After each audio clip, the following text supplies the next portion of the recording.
Seorang manusia cerewet pasanganku. Lewat dia aku belajar diam. Itu enggak? Tapi karena tidak ada kesadaran kurang pinter. Jadi akhirnya apa? Begitu cerewet, omong wae sia.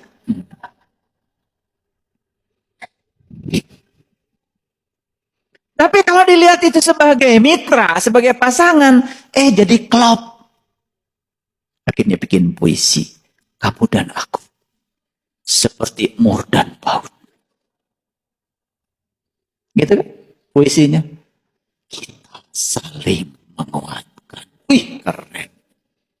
Karena kata Allah, kita ini adalah aja. Gitu nggak? Boro-boro. Ngerti gitu? Betul nggak? Iya. Yang terjadi adalah membangun neraka. Karena kalau mur dengan mur, baut dengan baut, pakai truk.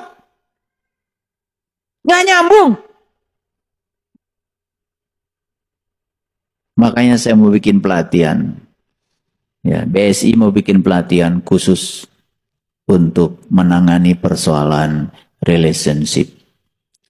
Untuk pengantin baru sekaligus juga pengantin yang sudah bari dan basi. Iya, jadi kita mau kasih argumen saintifiknya supaya mereka mengerti. Begitu sadar, oh kita ini pasangan.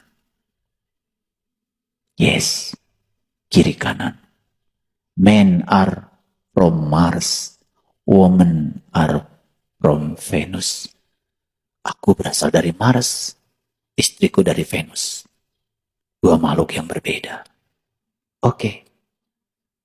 Kita tetap satu kasur toh? Keren gak kalau gitu? Nah itu.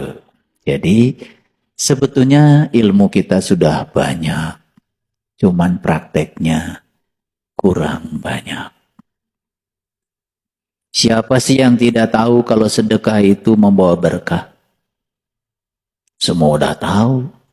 Tapi prakteknya biasanya masih hitung-hitungan. Betul nggak? Itu karena tidak mau mencoba. Itu. Dan menurut Profesor Kazuo Murakami, kalau orang penyakitnya jantung, ini orang Jepang loh. Bukan orang Islam, tidak mengerti istilah zakat, tidak ngerti sodakoh. Tapi beliau coba mengatakan orang-orang yang penyakitnya jantung ternyata penyebabnya adalah kurang berbagi. Jadi kalau ditangkap oleh orang Islam ternyata sodakohnya kurang itu penyakitnya jantung.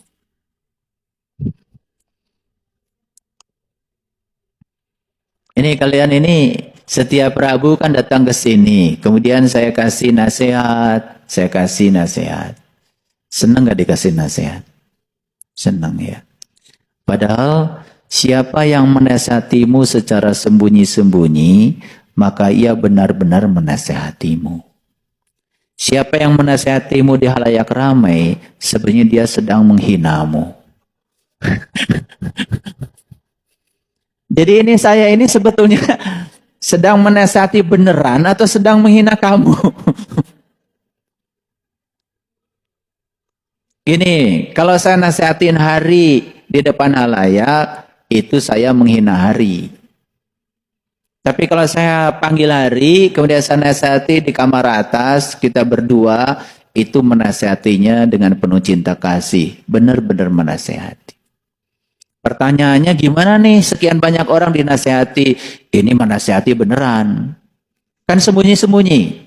Kan tertutup nih ruang ini. Hanya kita yang tahu. Betul nggak? Iya.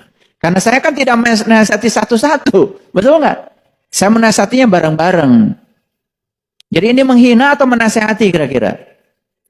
Menasihati. Yang merasa dihina, ya baperan berarti.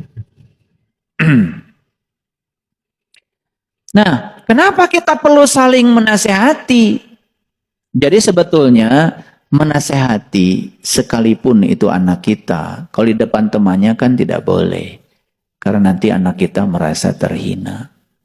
Apalagi memarahi dia di depan orang banyak. Betul nggak? Nah, saya mau tanya jujur nih.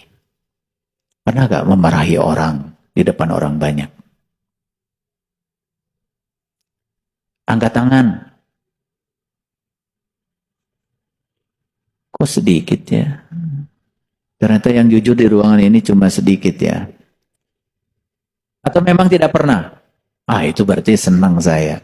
Ya, memarahin orang di depan umum. Kira-kira menghina atau apa istilahnya yang paling tepat? Karena menasihati orang saja di depan umum itu sudah menghina. Apalagi memarahin orang di depan umum, coba. Apa kata yang paling tepat untuk dia? Menghina atau merendahkan?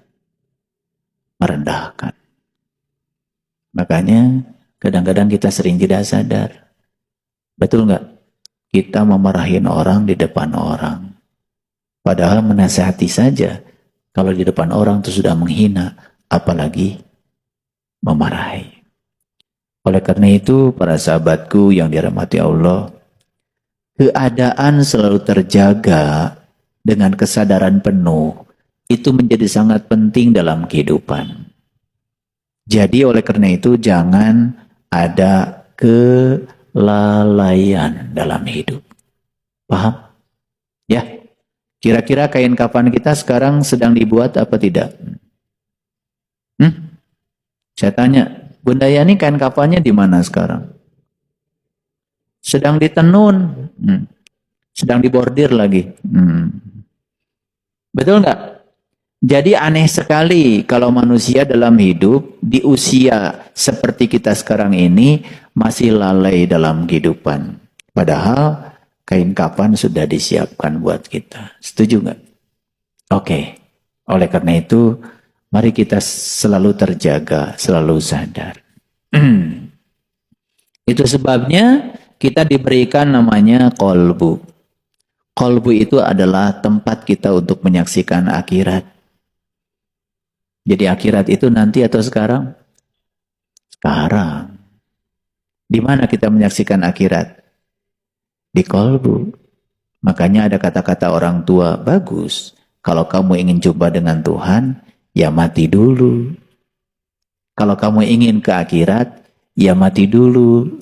Nah, cuman ayat apa kata-kata leluhur kita itu sering diartikan salah.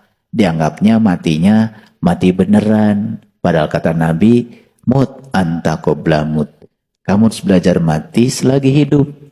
Nah, kata orang tua, kita di tanah Jawa ini kan harus belajar mati sajroning urip. Bahasanya orang Bandung, sing bisa nganyang kapageto. Itu sebetulnya. Jadi ya kita ini bisa menyaksikan akhirat di mana? Di kolbu. Gimana caranya? Apa sih akhirat itu? Kan akhirat itu terminal terakhir. Sekaligus juga terminal awal. Inna lillahi wa inna ilaihi roji'un. Sesungguhnya kita berasal dari Allah. Dan kita kembali kepada Allah. Jadi terminal terakhir kita siapa? Allah. Berarti akhirat apa? Ulangi lagi, belum bisa menjawab. Terminal terakhir kita adalah